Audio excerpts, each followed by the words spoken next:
User ID और password का इस्तेमाल करते हुए अपने पोर्टल पर लॉग ऑन करें और इंस्टेंट पैन सुविधा का इस्तेमाल करें।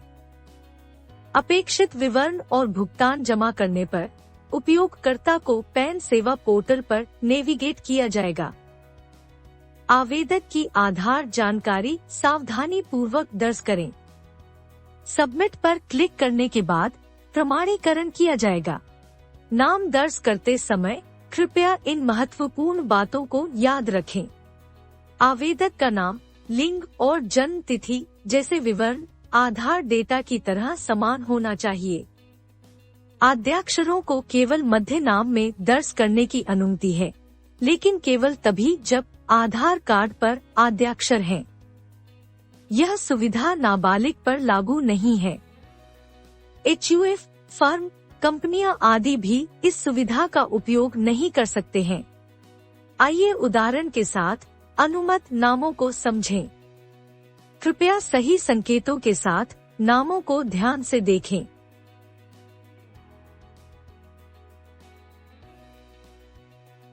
कृपया सुनिश्चित करें कि दर्ज किए गए नाम आधार के अनुसार हैं।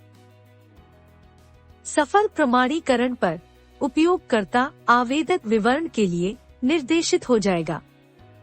यहाँ पहले दर्ज किए गए विवरण देखे जा सकते हैं। आप उस नाम का उल्लेख कर सकते हैं जिसे आप पैन कार्ड पर मुद्रित करना चाहते हैं। यदि आप किसी अन्य नाम से जाने जाते हैं तो कृपया इसका उल्लेख करें। इसके बाद उपयोगकर्ता को माता-पिता के विवरण पर निर्देशित किया जाएगा। आवेदक के पिता का नाम दर्ज करें। व्यक्तिगत आवेदन के लिए पिता का नाम अनिवार्य है और मां का नाम वैकल्पिक है। यदि कार्ड पर मुद्रित होने के लिए मां का नाम चुना जाता है, तो मां का नाम दर्ज किया जाना अनिवार्य है। हालांकि यदि कोई मां एकल माता पिता है, तो उपयोगकर्ता एकल मां विकल्प चुन सकता है और मां का नाम दर्ज कर सकता है। यहाँ भी आद्याक्षरों को केवल मध्य नाम फील्ड में दर्ज करने की अनुमति है। इसके बाद उपयोगकर्ता को अन्य विवरणों के लिए निर्देशित किया जाएगा। फिजिकल पैन या केवल ई पैन के बीच चुनें। यदि उपयोगकर्ता केवल ई पैन चुनता है, तो आपके आवेदन में दिए गए ईमेल आईडी पर केवल डिजिटल रूप से हस्ताक्षरित ई पैन भेजा जाएगा। यदि आय स्रोत वेतन या व्यावसायिक पेशा है, तो कार्यालय पता अनिवार्य है। आवेदन के अपडेट के लिए सावधानी पूर्वक टेलीफोन और ईमेल आईडी दर्ज करें। इसके बाद आपको AO कोड पर निर्देशित किया जाएगा, जिसे मूल्यांकन अधिकारी कोड के रूप में जाना जाता है। आधार पर आवासीय पते के अनुसार राज्य और शहर चुनें। चुने गए विकल्प के आधार पर AO कोड की प्रासंगिक सूची प्रदर्शित की जाएगी। स्थान के अनुसार अपना area code, AO type, range code, AO number चुनें। शहर और दिनांक का नाम दर्ज करें। इसके बाद उपयोगकर्ता को पुष्टिकरण पृष्ठ पर निर्देशित किया जाएगा। उपयोगकर्ता को आवेदन में दर्ज सभी विवरणों की जांच करनी होगी। इसके बाद उपयोगकर्ता को eKYC प्रमाणीकरण पोर्टल पर निर्देशित किया जाएगा। eKYC प्रमाणीकरण के लिए 2 विकल्प उपलब्ध हैं: OTP आधारित eKYC और बायोमेट्रिक आधारित eKYC। यदि उपयोगकर्ता OTP आधारित eKYC चुनता है, तो OTP आवेदक के मोबाइल और आधार में पंजीकृत ईमेल आईडी पर भेजा जाएगा। eKYC करने के लिए उपयोगकर्ता को आवेदक के माध्यम से OTP कैप्चर करना होगा। वैध OTP जमा करने पर सफल eKYC प्रमाणीकरण की स्क्रीन दिखाई जाएगी।